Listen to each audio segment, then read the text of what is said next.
Hola jóvenes, buenos días, buenas tardes, buenas noches, depende a qué hora vayan a ver el video. Me da mucho gusto saludarlos una vez más.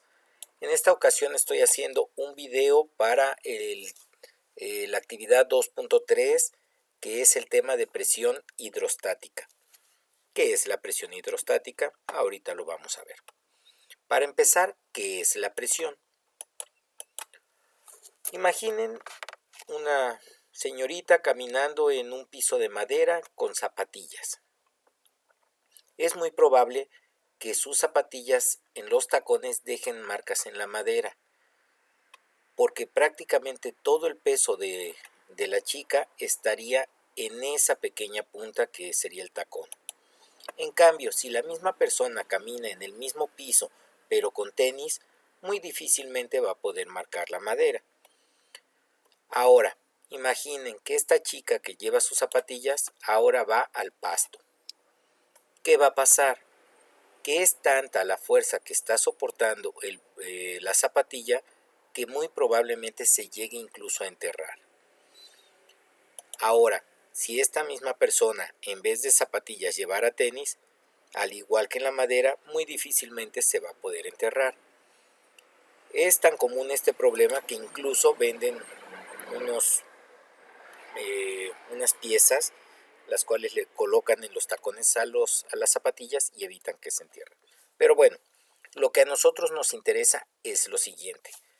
¿Por qué aquí marca la madera? ¿Por qué aquí se entierra? Y en estos casos donde lleva tenis no. En estos casos se entierra ya sea en la madera o en el pasto porque tiene presión. Mayor presión que cuando está usando tenis. Pero entonces, ¿qué es la presión? En física vamos a definir la presión como la relación que hay entre una fuerza, que sabemos que las fuerzas se miden en newtons, y un área. Recordemos que el área la vamos a medir en metros cuadrados. Por lo tanto, la presión la vamos a medir en newtons sobre metros cuadrados. ¿Ok? Imaginemos que hay nieve, hay un campo lleno de nieve y tenemos un tablón. Soltamos el tablón desde cierta altura y obviamente se va a enterrar cierta cantidad, se va a sumergir en la nieve. Pero ahora lo lanzamos en esta posición. ¿Creen que se entierre la misma cantidad o más? En este caso se va a enterrar más a pesar de que se lance desde la misma altura por una situación, que el área en este caso es menor. Y al ser menor el área, la fuerza es la misma, por lo tanto aumenta la presión. Ahora, imaginen que lo lanzamos de esta forma, es decir, que la cara que va a tocar primero la nieve va a ser el lado opuesto de esta cara que les estoy señalando. Por lo tanto, aunque la soltáramos a la misma altura, en este caso se va a enterrar aún más el tablón, porque al ser menor el área es mayor la presión. En este caso, estoy mostrándoles dos tipos diferentes de puntas de flecha. Y sí, esta es puntas de flecha que venden, son puntas de flecha de seguridad, algo así. Y en este caso, al momento de que impacta con algo, esta punta de flecha, la forma que tiene evita que se entierre. En este caso, como la punta de flecha termina literalmente en una punta, entonces ambas flechas van a golpear con la misma fuerza, pero al ser diferente el área de contacto, esta va a ejercer mucha mayor presión que esta. Por lo tanto, esta puede incluso llegar a enterrarse. Mientras que esta lo más seguro es que solo rebote. ¿Ok? Pero ¿qué pasa cuando estamos hablando de un fluido? En este caso, agua. Si alguien se echa un clavado y entra con las manos en punta, es decir, con la punta de los dedos, va a ejercer cierta presión sobre el agua. En cambio, si se avienta un panzazo, en este caso un espaldazo, ¿cuál de los dos va a sufrir mayor dolor? Obviamente quien se eche de espalda. Pero entonces, aquí al ser mayor el área, aumenta o disminuye la presión. Por lo que habíamos visto, en este caso debería de disminuir la presión y en este caso aumentar. Pero como estamos hablando de líquidos y recordemos que los líquidos sufren desplazamiento, es tanta la presión en este caso que el agua se desplaza y es poca el agua que debe desplazar, por eso es que a esta persona no le va a doler tanto caer en agua como a esta persona, que al tener mayor área tiene que desplazar mayor cantidad de la misma y al ser más difícil conseguir eso, va a presentar mayor dolor. Entonces, ¿se puede aplicar presión al agua? Sí, obviamente sí.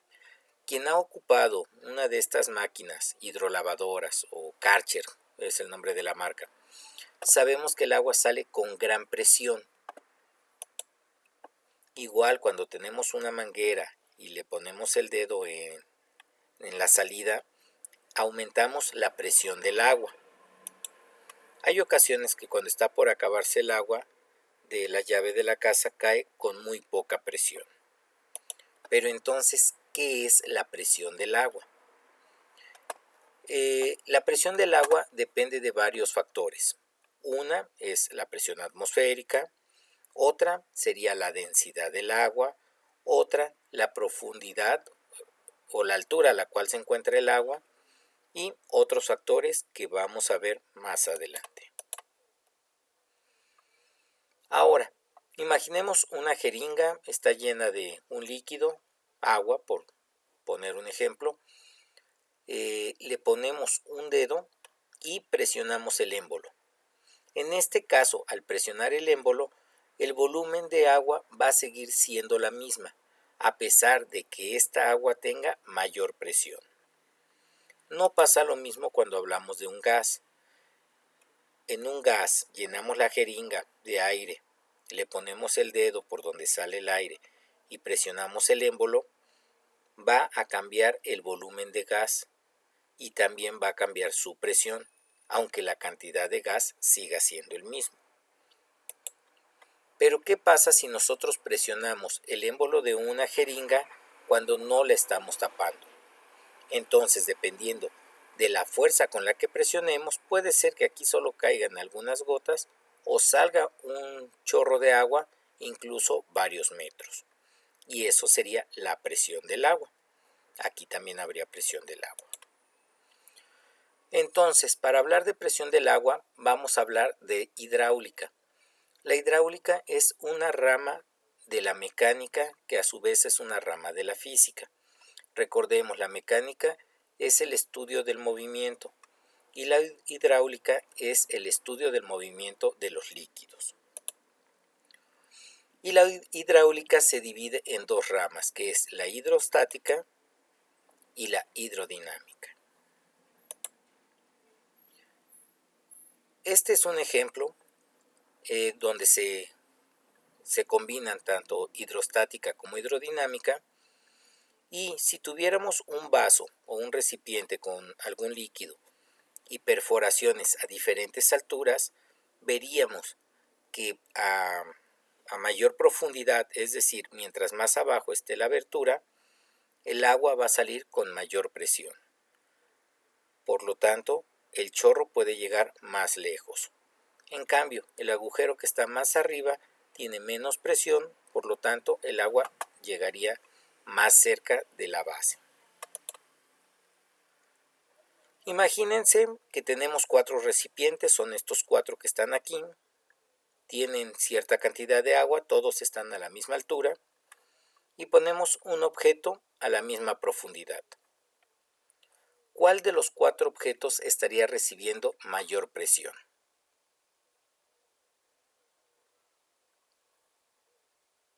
Muy buena pregunta. La vamos a contestar más adelante. En este caso, imaginemos un recipiente con un líquido, agua, y tenemos 2 objetos. ¿Cuál de estos 2 objetos estaría recibiendo mayor presión? ¿El objeto A o el objeto B?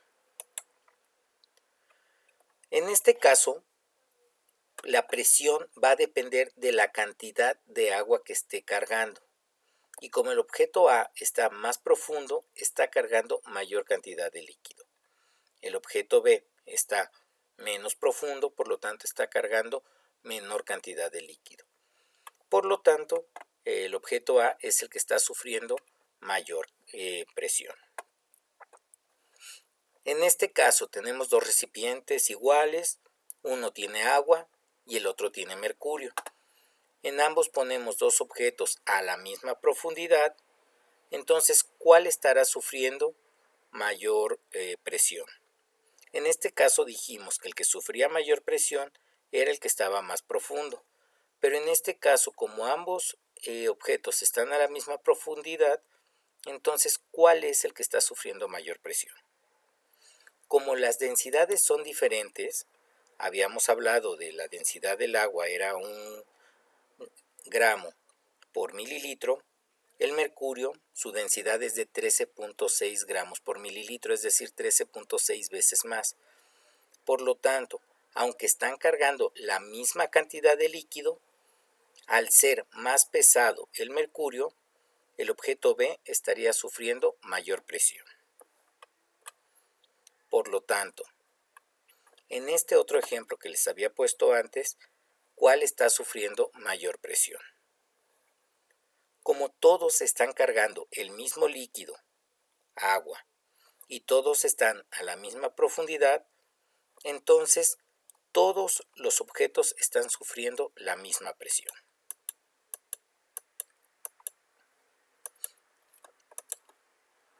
Ahora, ¿qué pasaría si no hubiera gravedad? Entonces, ¿cuánta presión sufriría un objeto que está a cierta profundidad? Esta es una fotografía de una escena de una película que se llama Pasajeros, en la cual se supone que es una nave espacial donde hay una alberca y de momento se va la gravedad de la nave espacial. Por lo tanto, una persona que estaba nadando en esa alberca se podría ahogar por el simple hecho de no poder empujar el agua y no poder avanzar ella o salirse de la misma burbuja. Es un caso muy interesante en el cual estaríamos hablando de qué pasa con el agua si no hubiera gravedad. Cuando nosotros hablamos de presión hidrostática, es muy importante la gravedad. Si no existiera gravedad, no existiría la presión. Por lo tanto, la fórmula para calcular la presión hidrostática sería densidad multiplicada por la gravedad multiplicada por la altura.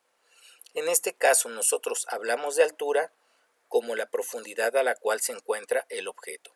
La profundidad desde la superficie del líquido hasta donde se encuentra el objeto. La presión hidrostática la vamos a medir en una unidad que se llama pascales. La densidad ya habíamos dicho que se puede medir en kilogramos sobre metro cúbico o gramos sobre mililitro. Para esta fórmula solo podemos ocupar kilogramos sobre metro cúbico. ¿Ok? La profundidad a la cual se encuentre el objeto debe estar en la unidad metro. Y gravedad, como siempre. Siempre que hablemos de la Tierra va a ser 9.81 metros sobre segundo cuadrado. De hecho, esta va a ser una constante. Entonces, para poder calcular la presión hidrostática de un objeto, ya vimos nuestra fórmula. Y vamos a necesitar tres cosas. Saber a qué profundidad se encuentra el objeto, saber de qué líquido estamos hablando o cuál es la densidad de ese líquido y saber que tenemos gravedad. ¿Ok? Ahora, los despejes de las fórmulas, nuestro dolor de cabeza. La fórmula dice que la presión hidrostática es igual a la densidad multiplicada por la gravedad multiplicada por la altura. Esa va a ser nuestra primer fórmula. Después, imaginemos que queremos calcular la densidad. Por lo tanto, para calcular densidad debemos dejarla sola. Como está acompañada de gravedad y de altura, y estas están multiplicando, las pasaríamos dividiendo.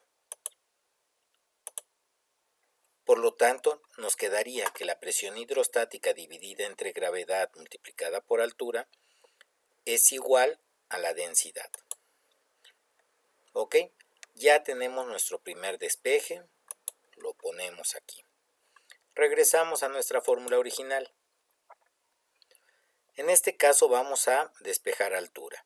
Y nuevamente es muy sencillo. Como tanto densidad como gravedad están multiplicando, van a pasar dividiendo. Por lo tanto, nos queda que altura es igual a presión hidrostática dividida entre el producto de densidad por gravedad. Ya tenemos nuestro segundo despeje. Regresamos a nuestra fórmula original. Para calcular gravedad. Una pregunta, ¿y para qué queremos calcular gravedad? Si ya la conocemos, es una constante. ¿Se puede despejar? Sí, sí se puede despejar. Y como tanto densidad como altura están multiplicando, pasan dividiendo. Y de hecho la fórmula nos quedaría que gravedad es igual a presión hidrostática multiplicada por densidad multiplicada por la altura. Pero bueno, esta sería una fórmula que no se ocuparía, a menos que quisiéramos calcular la gravedad de un planeta que no conozcamos. Y no creo que vaya a ser el caso. Entonces, esta fórmula muy difícilmente la vamos a ocupar. Entonces, recordando, presión hidrostática, pascales, densidad, kilogramos sobre metro cúbico, H, altura o profundidad en metros, y la gravedad 9.81 metros sobre segundo cuadrado. ¿Ok? Ahora, imaginemos, tenemos un recipiente que tiene un líquido, agua, y hay un objeto a cierta profundidad. Y queremos saber cuánta presión está recibiendo ese objeto. Ok, para empezar necesitamos saber, si bien no tanto como qué líquido es, sí es indispensable saber cuál es la densidad de ese líquido. En este caso puse por ejemplo agua y sabemos que la densidad de agua es 1. ¿Pero 1 qué? Esta tabla que estamos manejando desde el video pasado, hablamos de gramos sobre centímetro cúbico o gramos por mililitro. Recordemos que un centímetro cúbico es lo mismo que un mililitro. Por lo tanto, ya conocemos la densidad. Ya conocemos la gravedad, que es nuestra constante, 9.81 metros sobre segundo cuadrado. Y nos falta la altura. Imaginemos que está a 80 centímetros de la superficie o a 80 centímetros de profundidad. Por lo tanto, ¿cómo podríamos calcular esto? Bueno, nos vamos a nuestra fórmula y sustituimos datos. Densidad. Recuerden, no podemos ocupar gramos sobre mililitro. Necesitamos kilogramos por metro cúbico. Los gramos por mililitro los multiplicamos por 1000 y obtenemos kilogramos por metro cúbico. Y en este caso serían 1000 kilogramos por metro cúbico. Multiplicado por gravedad, 9.81 metros sobre segundo cuadrado, multiplicado por la profundidad. Dije que estaba a 80 centímetros, pero recuerden, no podemos ocupar centímetros, tiene que ser metros. Pasamos los 80 centímetros a metros, nos da 0.8 metros, y ahora sí, multiplicamos nuestros tres datos y nos da una presión hidrostática de 7.848 pascales. Si se dan cuenta, es una fórmula muy sencilla y estoy seguro que no les va a causar ningún problema. Los problemas prácticamente van a ser calcular presión hidrostática, densidad y profundidad. No vamos a estar calculando gravedad. Ya tenemos los despejes, o bueno, ya tienen los despejes. Desde aquí los pueden copiar y espero que no tengan problema para resolver la actividad. Hasta luego, jóvenes, que estén bien.